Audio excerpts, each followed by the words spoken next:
Okay, so you're a modder trying to figure out how do I make my renders pop? How do I make them look immersed in the scene?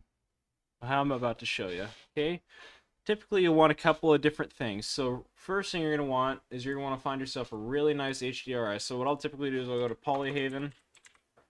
And in Polyhaven, here you've got a couple of different tabs at the top. Click HDRIs and pick your favorite. I usually have a couple of different ones that I like to go through. Yeah, they're higher definition images. Try and pick the highest one is what I recommend. Otherwise, it's going to look blurry. It's going to be a huge file size. It's going to be huge. It's like 16K, but it is totally worth it for however many shots you do. After you get all that set up, what you're going to want to do is you're going to go to Add Workspace, find General. You're going to want to do Shading. We can call this whatever you want. I'm going to call it World. You can name it by double clicking at the top. Then what you're going to want to do is go, there should be a shader editor. If not, you just click here and then not that, whoops. Anyway, there should be a option to split it. 3 viewport, come back here. We're going to go into rendered mode quick. And we'll see this in live time. Anyway, so what you'll do is you'll go Object, you'll click World, and from World, you're going to see this background shader. It's a small tree here. What you'll do is you'll go Environment Texture, and then you'll want a Texture Coordinate, and then in between those two, you're going to want Mapping. Connect Vector to Vector, Generated to Vector, and I think there should be maybe a hue saturation value in between here. Color to color, color to color.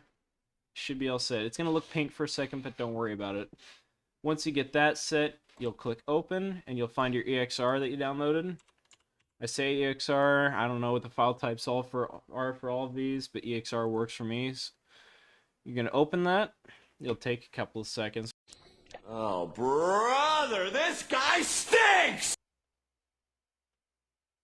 Apparently, so I'm an idiot. You're going to want to go back to Material tab after you set up this tree here, and then you'll go back into Rendered. Viewport Shading, I don't know, same thing. Same song, second verse.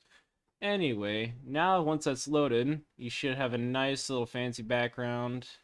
Yeah, it's going to be blurry and pixelated like this, but don't worry. So the first thing you want to do is you're going to click 7 on your numpad key. It'll take you to top view, Shift S, set your cursor to your world origin. You're going to want to select a mesh and plane. This plane you're going to scale up so it fits the size of the truck. You don't want it too big because it takes up some extra render time if it's bigger than it needs to be. You just want it to you kind of want it to match basically the truck's outline and maybe a little beyond. Or I say truck, basically whatever you're going to end up using. Make sure it's also at the bottom. Now you can do this by pressing 3 and going into the different viewport. We want it to be covering up a little bit of the tread so it looks like it's on the ground here. I'm going to go back up and scale this out again. So it's going to be a huge render. One thing you're going to do next is you're going to your Object tab in the side here. Click that. And under visibility, you're going to click shadow catcher. It's going to become invisible, but that shadow is still there. Perfect. Then you click your camera, Control 0. And in your camera here, you're able to scroll in and out, adjust perspective or something, or I don't know, zoom in and out. What you're going to want to do, perspective with a camera and HDRI rendering is very important. Because whether you move your camera in or out makes the truck look bigger or smaller than its surroundings. That corn's looking pretty big or small compared to this truck, so I'll zoom in out just a little bit maybe. Bring it like right around here.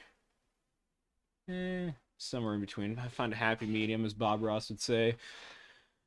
And then you get it to the position you want. You're going to maybe want to rotate it a little. You could press G and whatever rotation. So you want to go G, then Z, G, then press Z twice to go in and out. R, X, and then you press X again to snap it to that angle. I don't know. There's a couple other tutorials on Blender movement and all that. If you don't know the Blender basics, this might be beyond you. Anyway, you get all your lighting. Well, the lighting comes from the HDRI, so you don't need anything when it comes to that. That'll come with the image. And then once you get everything kind of set to where you want it, you'll go to your render scene. Oh, one thing I forgot to mention. Make sure your render engine is set to cycles and use your GPU for that. If you don't know how to use your GPU, you go edit preferences underneath system. Click OptiX if you're using an NVIDIA, which I am. Select your GPU. You can select your CPU. Sometimes it helps, sometimes it doesn't. Majority of the time, it just slows your render time down. So you'll click out of that and just set that so that way your GPU actually does work. Set your samples to whatever you want. I usually go anywhere between 10,000 and 25,000. It will kind of consume a bunch of your render time, but that's whatever. I also like to use OptiX for the denoising. So underneath here, you go OptiX, and then you go albedo and normal. It goes a little bit faster from what I've seen, so really depends. That's just what I like. Looks a lot clearer. And then when you're all ready, press F12 on your keyboard. I'm rendering in 4K, so it's gonna zoom way out. If you're running in 1080p, it'll look a bit different, and then your render should show up here when it's done.